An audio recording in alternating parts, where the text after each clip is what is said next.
Yellow Jacket Football alongside Allen head coach Teddy Keaton. I'm Kay Crenshaw, and Coach, let's go back to this past week first. A tough loss on the road to Erskine, but your offense absolutely had one of the best games of the season. You lose 47-40, but over 400 yards total offense.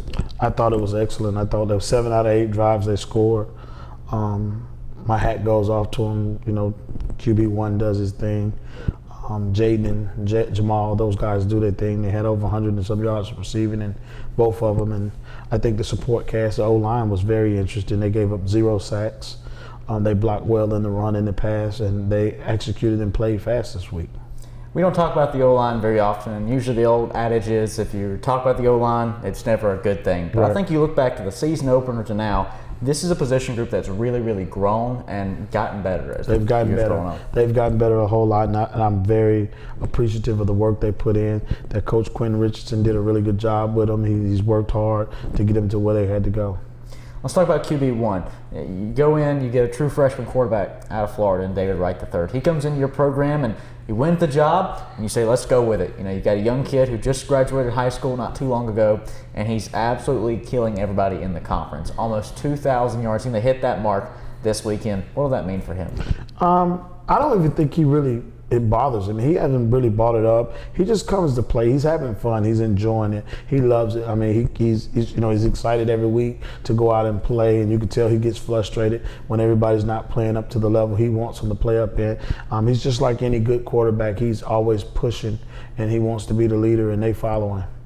Coming out of Erskine, what does the injury report look like for your group? We're still a little banged up. We got a lot of soft tissue issues.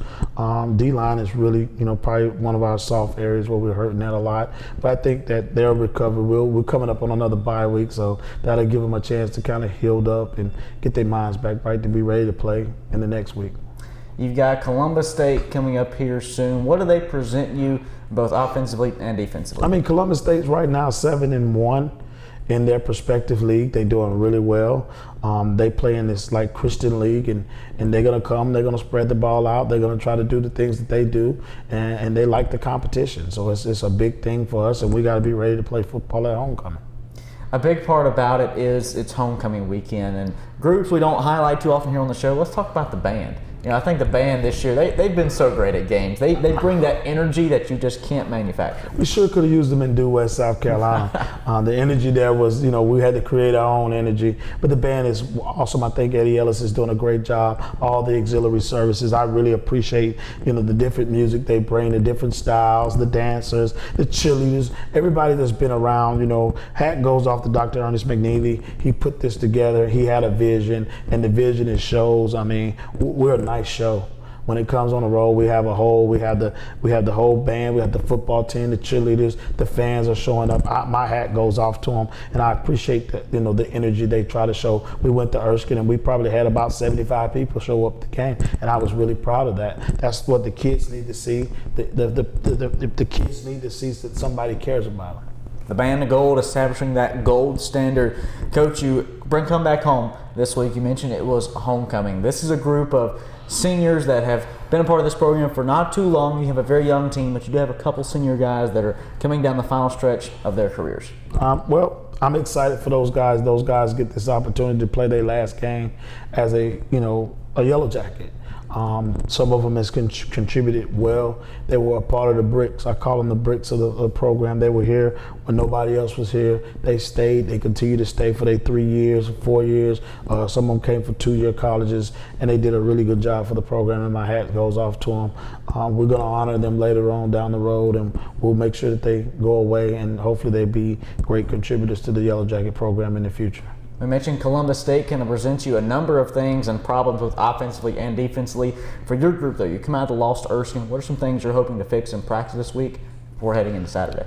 Well, one thing was the key in special teams was a big blow to us this week. We had 3 returns. That 1 was fumbled and 2 was muffed, and they all resulted in points. That ultimately ends up costing us the game. It's never about what other people do, it's about what we do. The mindset that we come out with, the level of execution, just going out and play the way we play. I think homecoming presents challenges in itself. because the players sometimes don't realize it's not homecoming for them. They're a part of the show. Just keeping all the noise and the distractions down.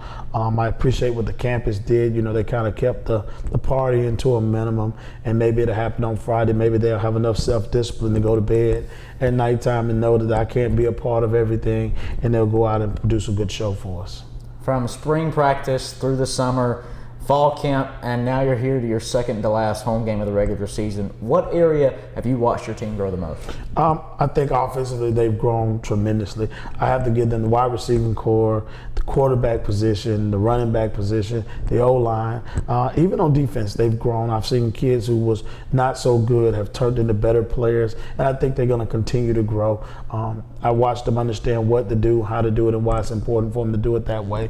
When you're scoring 7 out of 8 drives, and you controlling the ball and the possessions, I think they're doing. We're number 1 in total offense in the whole conference. There's a lot to say for a third-year program, and you got guys that are top receivers in the conference.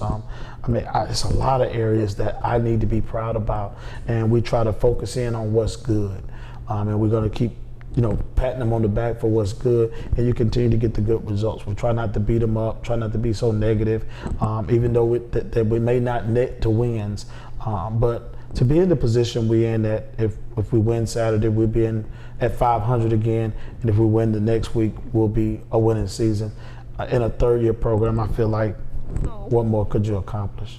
If you were to say to a recruit or a fan tuning in that the foundation's been laid, the walls are now coming up, and it's going to turn into a pretty special mansion to live in, would that be an accurate statement? That would be a very accurate statement. Like I say, my administration supports me well. I appreciate the opportunity when we joined it. A.D. Cox came in.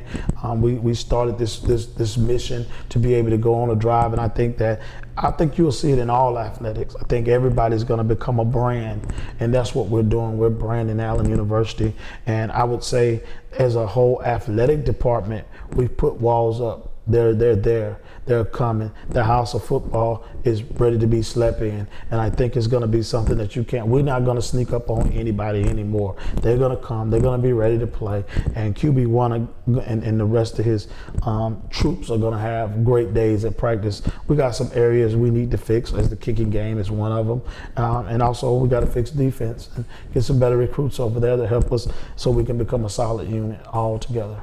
The Yellow Jackets, just like the Jeffersons, moving on up. That's right.